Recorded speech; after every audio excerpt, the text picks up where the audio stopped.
Hello guys, good morning guys. Ayan guys, tagaluto tayo ngayon guys.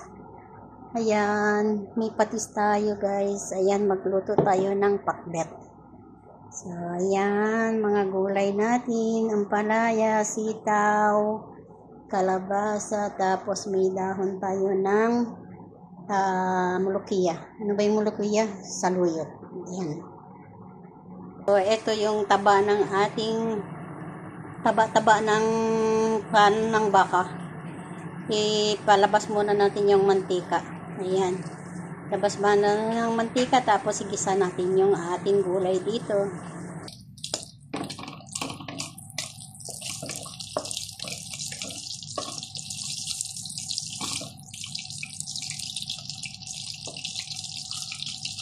Toasted muna natin itong taba. Labas muna natin yung konting mantika niya. Ayan, gisahin na natin yung ating mga ingredients. Ayan. Lagyan na natin yung ating mga ingredients. Wala lang tayong luya. Kulang yung ating ingredients guys dahil wala na tayong pangbili ng ingredients. Ayan. Okay na yan.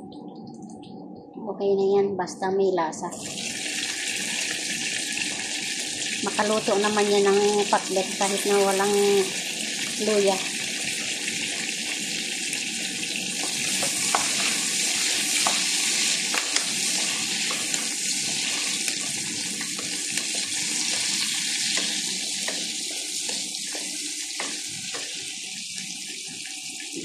Aming kamatis.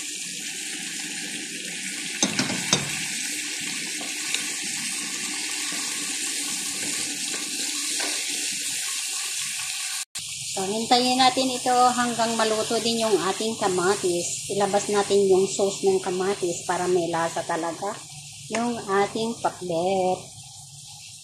Ayan guys. So, dagdagan natin ang ating bay leaves. Ayan.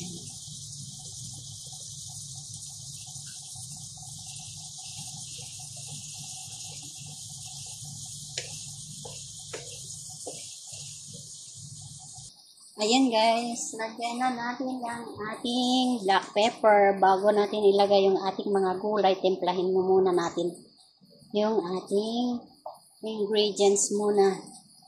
Yung konting bechin. Ayan. And then, tapos yung ating asin. Konti lang guys kasi lagyan natin ng patis yan. Yan. Ukay-ukayon, mekos-mekos, konti. Hihintayin natin talaga guys hanggang mawala yung yung juice natin ng ating mga kamatis. Malalabas talaga yung lahat ng ating juice ng kamatis. Para yung lasa ng kamatis, sibuyas, bawang andyan talaga sa gulay natin, di ba? Yan. So, ayan guys, dagdagan na ng ating gulay. Okay na to, luto na yung ating mga ingredients, yung kamatis, nandyan na yung lasa. Yan, so lagyan na natin yung ating kalabasa muna. Hintayin natin yung kalabasa hanggang maluto din, hanggang lumambot, tapos lagyan na natin yung ibang gulay. Lagyan natin ng konting tubig, sabaw, konti, para lumambot yung ating gulay. Ayan, hinugasan natin yung ating saluyot. Ayan. Saluyot natin. Hugasan ng maayos.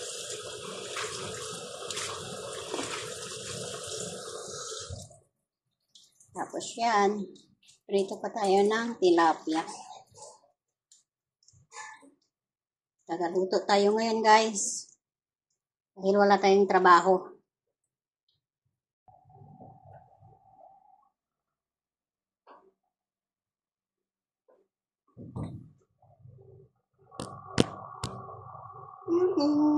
So, ayan. Dagdagan na ng ating ampalaya o talong.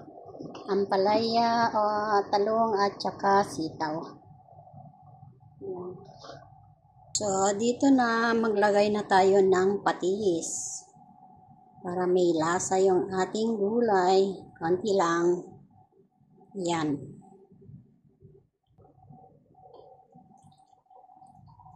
Yan, malapit na guys. Maluto yung ating gulay.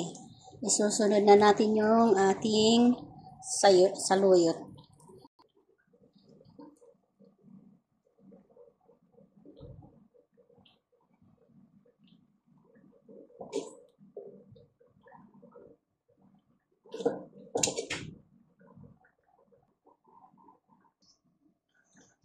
Ayan.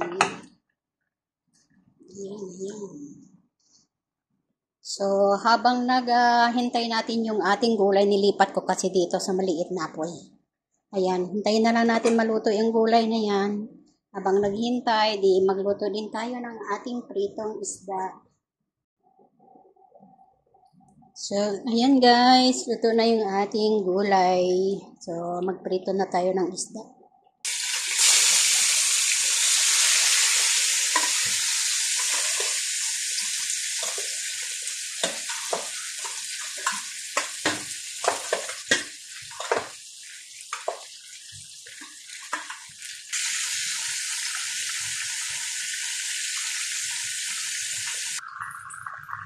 Ayan, malapit na yung maluto yung ating isda guys. Ayan. Habang nagluluto ng isda, nagsasaing din tayo. Ayan. So, ayan guys.